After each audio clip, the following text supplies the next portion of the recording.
First and foremost, let me say that the property tax in Connecticut is the single most regressive tax that we have in the state among all of the taxes that we impose.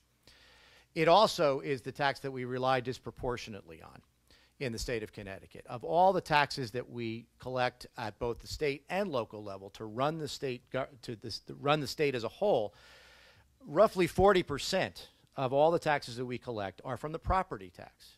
Not the income tax, not the sales tax, not the corporate tax.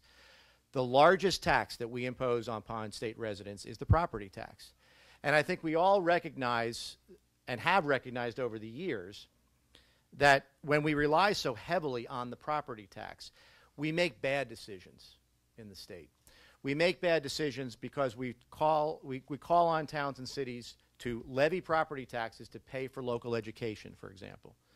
And the town's ability to tax for education and other local costs is part of the reason why we have the disparities we do in our education system around the state. We also are focusing a lot and spent a lot of time last year focusing on the car tax. If we recognize that the property tax is one of those things that we need to pull away from, one of the key features of that is to do away with the property tax on motor vehicles. It was an idea that was recommended by Governor Malloy in his budget speech in February, and it's something that the Moore Commission worked on throughout the rest of the session.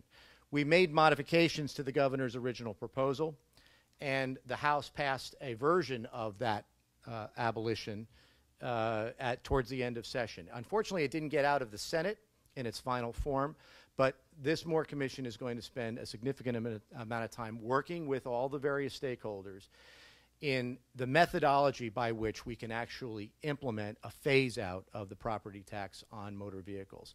Everybody recognizes that it's the most regressive tax in the state of Connecticut and the most deeply unpopular tax, not to mention the fact that, again, it relies on a property tax at the local level. We have to make towns and cities whole. We have to make sure that they're protected, but we also have to reduce our reliance on that particular tax, if none other.